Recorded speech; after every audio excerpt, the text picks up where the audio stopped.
Oi, gente! Mais uma vez aqui para mais uma lição da Escola Sabatina. Na verdade, um comentário, algumas perguntas que eu queria que vocês considerassem. Hoje, a lição número 5 da série do trimestre O Grande Conflito. É a lição 5 que começa no dia. Começou ontem, 27 de abril, e vai ser estudada em classe no dia 3 de maio. E o tema da lição é Fé contra todas as dificuldades.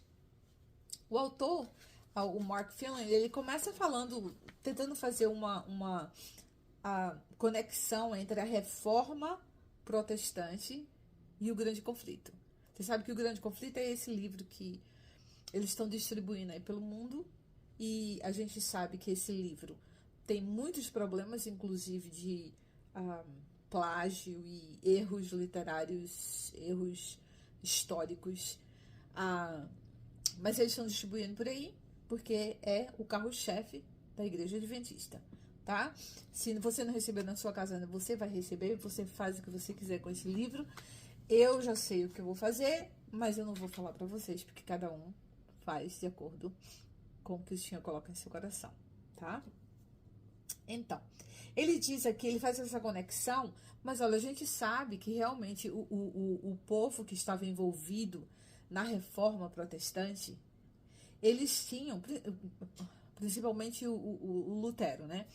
Ele diz aqui que não dava para separar as pessoas que estavam envolvidas no movimento da reforma. O que eles acreditavam era tão intrínseco, era tão grande, tão poderoso, que se tirasse isso deles era como se tivesse tirado a identidade deles. Não dá para separar os dois. Eu acho isso muito sério. Por quê? Porque é isso que é ensinado dentro da igreja adventista. Na verdade, quando a gente sai, eu digo isso por mim, você tem a impressão que você não tem mais identidade. Eu já escutei muita gente falar que sentiu como se não tivesse identidade, porque você se identifica não com Cristo, você se identifica com a igreja. E quando você sai, você parece que não tem sentido. Você perdeu a direção, você perdeu o seu caminho, você perdeu a sua essência, a sua identidade. Inclusive, eu tenho um vídeo aí no canal que vocês podem ver com a psicoterapeuta Elisa Adão. Eu acho que vocês deviam procurar lá, é muito, muito interessante a conversa que a gente teve com ela. Bom, mas isso não é verdade, porque eu não acredito que Martinho Lutero acreditava mais no seu trabalho, no seu empenho, do que no próprio Jesus, pelo qual ele estava reivindicando que houvesse algumas reformas ali dentro na igreja que ele fazia parte, né? Depois aí eles falam do Zwingli aqui também, e a gente sabe que o Zwingli e o Martinho Lutero, eles tiveram algumas diferenças, apesar da maioria das suas eles concordavam na maioria das coisas, mas uma das grandes diferenças que o Lutero tinha do Zwingli, que eles falam aqui por algum motivo, é que o Zwingli, ele acreditava que ele poderia fazer a reforma continuando na Igreja Católica. O Martinho Lutero, por outra linha, ele acreditava, não, ele tinha que se desvencilhar, ele teria que sair, teria que ser cortado e como ele foi, né? Ele foi excomungado, mas era isso realmente que ele dizia, não dá para fazer reforma estando lá dentro ainda. E como tem muitas pessoas que hoje dizem, eu vou continuar aqui na igreja adventista, eu vou fazer as minhas mudanças aqui dentro, eu vou ensinar. Gente, cuidado, tá? Faça o que Deus colocar no seu coração, mas faça de acordo com o que ele fala através do seu espírito. Porque quando a gente fala o que ele coloca no seu coração, no meu caso, eu quero dizer para você que é realmente o Espírito, porque se você é nascido de novo, o Espírito de Deus, ele se comunica diretamente com o seu Espírito, porque o coração do homem é enganoso, tá? Então, muita oração e tenha certeza que você é nascido de novo antes de você fazer uma decisão dessa de sair da igreja ou de ficar, tá? Mas a decisão de estudar a palavra, eu peço que seja a decisão de todos vocês. Por isso que eu tô aqui. Eu tô aqui dando para vocês uma oportunidade de vocês abrirem a Bíblia e a lição da Escola Sabatina. Quando vocês escutarem, vocês vão saber exatamente o que está sendo dito, porque, olha, o Espírito Santo, como aqui nessa lição fala, ele diz que é o Espírito Santo quem inspira. É o Espírito Santo quem você não pode fazer nenhuma como é que eu falo? A tradução não, mas assim, o significado, você não pode fazer o significado a dizer assim, não, isso que significa isso aqui, na verdade, não, eu acho, coisas pessoais. Não, você tem que ler na Bíblia e você tem que saber que a Bíblia significa o que está lá. A palavra é a palavra e o contexto é tudo e tem a história também, tá? Mas eu acho muito interessante que eles colocam isso aqui, quando na verdade eles não fazem. Por exemplo, 2 Coríntios 4, de 1 a 6. Eles colocam aqui na lição de segunda-feira, para que a gente leia. E ele diz assim, eu coloquei aqui no meu computador para ler para vocês. Portanto, 2 Coríntios 4, de 1 a 6. Portanto, tendo este ministério pela misericórdia que nos foi outorgada, não desanimamos. Pelo contrário, isso é Paulo falando. Pelo contrário, rejeitamos os procedimentos secretos e vergonhosos, não fazendo uso de qualquer tipo de engano, nem torcemos a palavra de Deus por meio do claro ensino público da verdade. Recomendamos-nos a consciência de todas as pessoas perante Deus. Contudo, se o nosso evangelho está encoberto para os que estão perecendo, é que está encoberto. O Deus desta presente era perversa, cegou o entendimento dos descrentes, a fim de que não vejam a luz do evangelho da glória de Cristo, que é a imagem de Deus. O evangelho da glória de Cristo. E ele está dizendo aqui que, cuidado, que tem pessoas que vão... A gente aqui não faz, não usar de nenhum procedimento secreto ou vergonhoso, né? Não faz qualquer tipo de engano, nem torcemos a palavra de Deus. Como pode colocar isso aqui? Porque é isso exatamente que Ellen White faz o tempo todo. E você que vem no meu canal dizer coisas maravilhosas para mim, eu tô sendo sarcástica, tá? Porque você vem dizer que eu não sou, nem nunca fui adventista, você não me conhece, e você vem me dizer também que eu não entendi nada, porque Ellen White só fala o que tá na Bíblia. Eu vou dizer uma coisa pra você. Nem fale nada, porque eu fico com vergonha alheia. Porque quando você diz isso prova pra mim que você nunca leu a Bíblia, nem nunca leu Ellen White. Você leu citações de Ellen White e você leu versos que eram tirados da Bíblia para dar certo com os ensinos de Ellen White. Porque era isso que eu fazia toda a minha vida.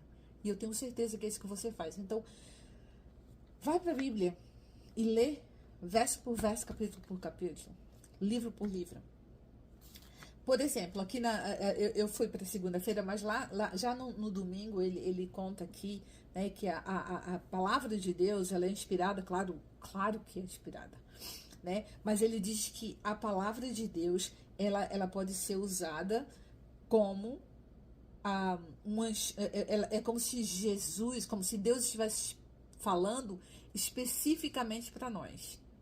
E não é verdade isso, tá? Porque a palavra de Deus, sim, ela nos inspira, nos guia. Você vai encontrar todas as respostas para as perguntas da vida que você tem. A sua maneira de agir, como você adorar a Deus. Vai contar a história do que aconteceu no passado, mostrando o poder de Deus e a fidelidade dele. Vai lhe contar a história de Jesus vindo para esse mundo e sendo propiciação por nós. Mas existem coisas na Bíblia que não foram e nem jamais poderiam ser tomadas como pessoais. Por exemplo, eu assisti um vídeo que a Colleen Tinker fez, e ela falou assim, tem o Glenn Coon, que era um escritor adventista de muitos anos aqui, eu nunca li o livro dele, mas ela fez ela deu um exemplo muito interessante, que ele dizia o seguinte: quando ele dava um conselho, se um homem está tendo pensamentos de desejo por uma mulher, então ele vai a Deus e ele vai orar para Deus assim: olha, Deus, assim como o Senhor colocou inimizade entre a serpente e a mulher, coloca essa inimizade, eu sei que você vai colocar essa inimizade entre mim e essa mulher para quem eu estou tendo esse pensamento de desejo. Eu tive que parar para espirrar, desculpa. Mas então, você não pode fazer isso. Porque Deus falou para a serpente que colocou a inimizade entre ela e a mulher. Isso eu não posso trazer para minha vida e dizer: vai ser isso aqui quando eu estiver tendo um pensamento de um pensamento sexual com relação a um homem ou a mulher, né? E são coisas que existem para a gente aprender na Bíblia, que foram promessas dadas para pessoas, para nações. Foram situações que aconteceram com pessoas naquela época com um propósito. E eu não posso agora dizer, não, é para mim. Como é dito na igreja que, não, onde está lá escrito Israel, é a igreja adventista do sétimo dia. Gente, tá errado isso. Aonde na Bíblia você vai encontrar respaldo para isso? Não vai encontrar nunca, tá? Porque não está lá na Bíblia. Outra coisa que é muito, muito, muito sério aqui.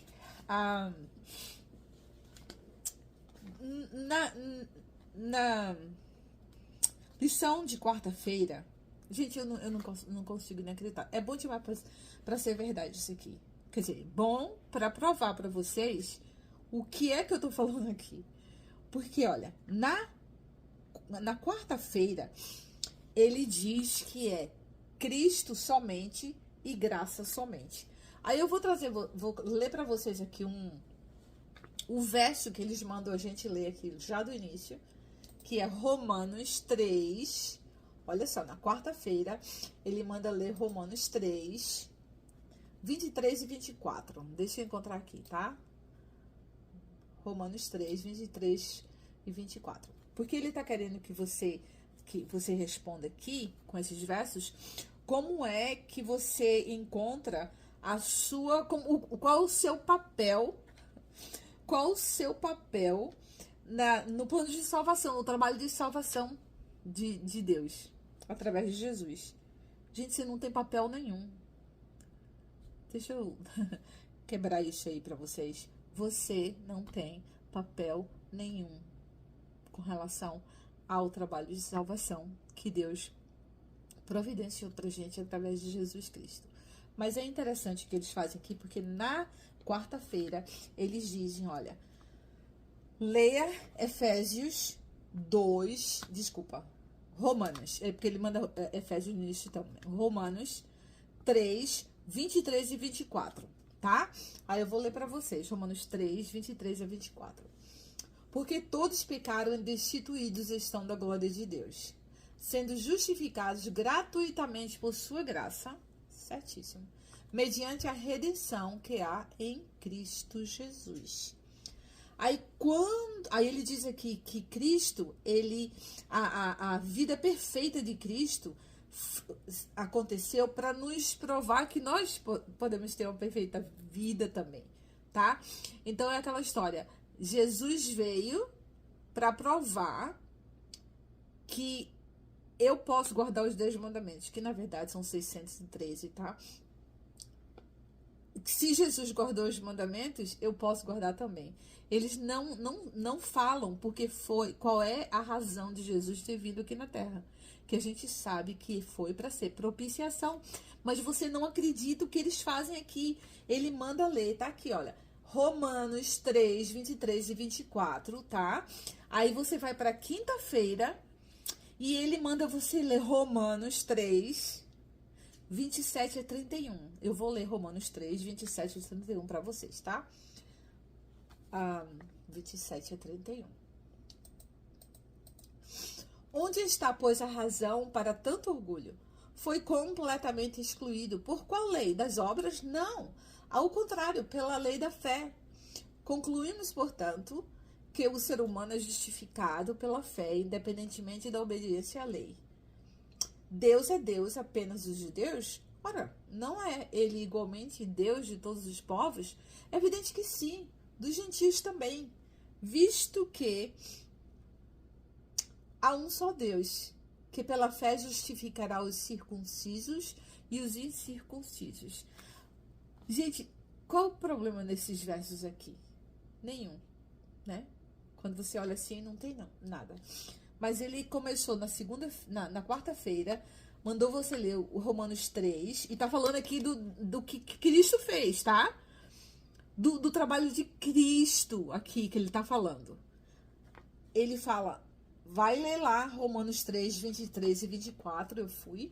E aí nasceu, na outra semana, no outro dia ele diz, vai lá ler Romanos 3, 27 e 31. Entre 23 e 24 e 27 e 31, existem dois versos, 25 e 26, tá? Que seria o lógico aqui deles mandarem você ler, porque tem a ver com o trabalho de Cristo feito aqui, né? Vocês querem que eu leia para vocês agora quais são os versos que foram tirados de fora? Que foram tirados daqui dessa lição, dos 2 dias? Olha só. Romanos 3, 23, 24, aí pula 25, 26 e vai ler 27, 31. Gente, tá aqui, não sou eu que tô dizendo não, tá? Agora eu vou ler para você quais foram os versos que não foram colocados aqui na lição. São os versos 25 e 26. Deus o ofereceu, tá falando de Jesus Cristo, como sacrifício para propiciação por meio da fé, pelo seu sangue, proclamando a evidência da sua justiça. Por sua misericórdia, havia deixado impunes os pecados anteriores cometidos. Mas no presente demonstrou a sua justiça, a fim de ser justo e justificador daquele que deposita toda a sua fé em Jesus. Gente, eles terminam no 24, eles dizem assim, olha, Jesus, ou vocês foram redimidos. Mas como? Eles esquecem ou propositadamente deixam fora porque eles não conseguem explicar o que significa propiciação, que Jesus foi propiciação por nós. Porque o que é a propiciação? A propiciação é um ato de aplacar a ira de um Deus. E que foi isso que aconteceu.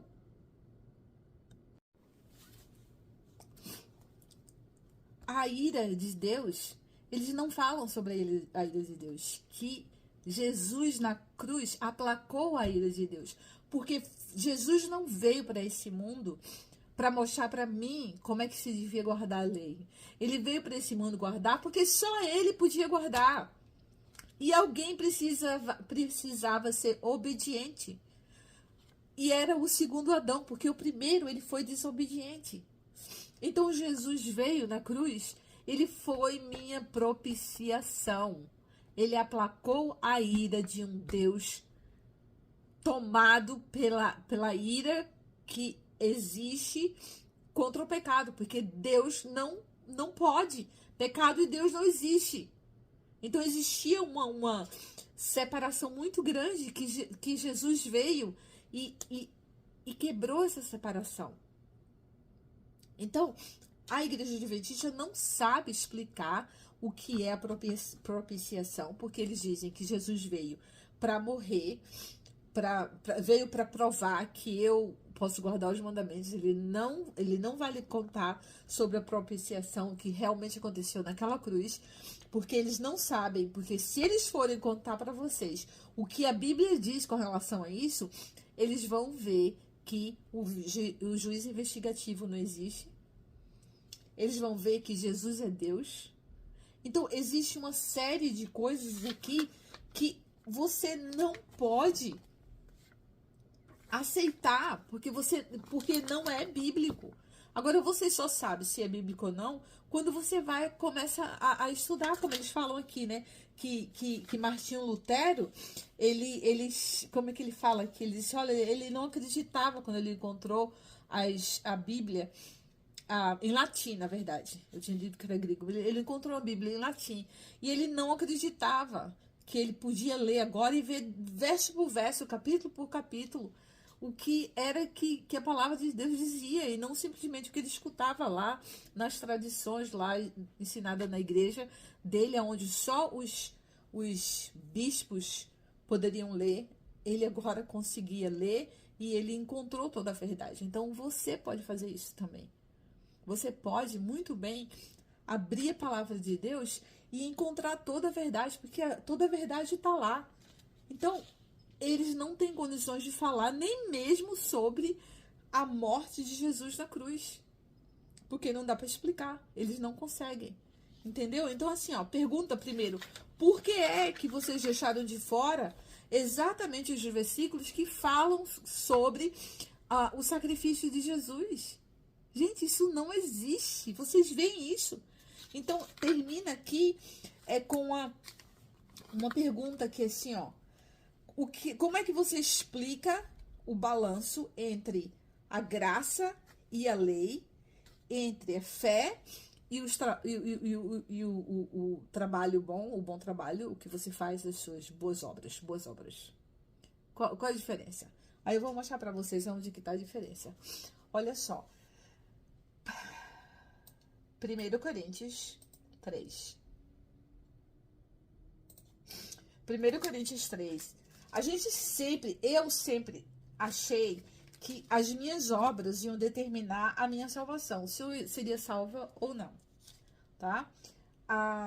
Porque eu nunca tinha visto, pelo menos, nunca tinha sido ensinada que o galardão e a salvação são duas coisas diferentes.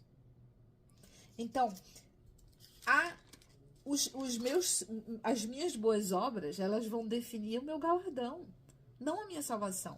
Porque a salvação, ela é dada gratuitamente por Jesus a todo aquele que crê. É dada. A salvação é um bem, é um dom de Deus. Você não faz nada por isso. Só que o galardão é de acordo com as suas obras. Porque as suas obras, elas vão ser para honra e glória de Deus ou não. Se não, deixa eu mostrar para vocês aqui, na 1 Coríntios 3, Ok. 1 Coríntios 3, 11. Tá? Eu vou ler mais essa parte aqui para vocês e a gente termina. Porque ninguém pode colocar outro fundamento. Ok. 1 Coríntios 3. Eu não sei onde tá a câmera aqui. 1 Coríntios 3, 11.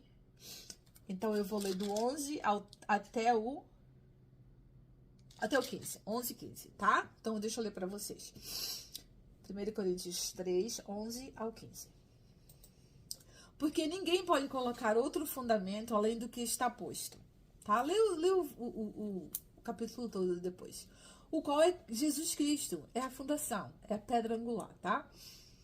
Se alguma pessoa edifica sobre esse alicerce, utilizando ouro, prata, pedras preciosas, madeira, feno ou palha, sua obra será manifesta, porquanto o dia dará a luz do que foi vocês construíram a casa de vocês.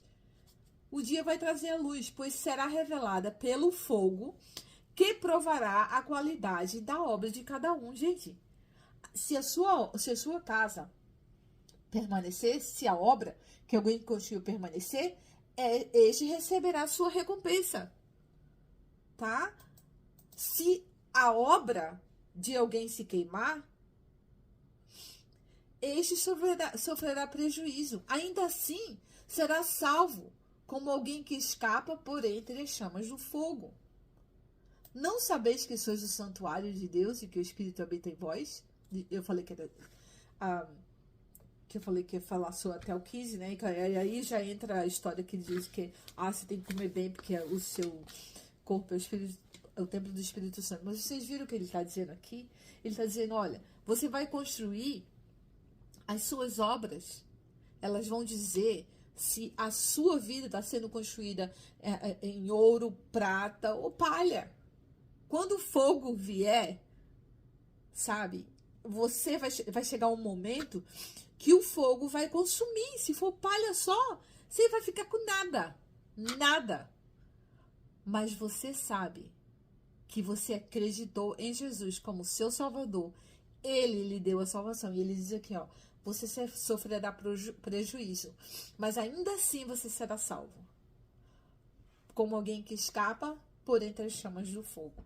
Então, gente, galardão é diferente de salvação. Cuidado com as suas obras, sim. Porque para cada obra, as suas obras, elas vão decidir se o que você faz é para honra e glória de Deus. E isso sim vai decidir o galardão. Se o que vai ser diferente do meu. E, claro, cada um de nós vamos ter um diferente. Mas a salvação é uma só. E é dada através de Jesus Cristo. Fiquem com Deus. Até a próxima semana.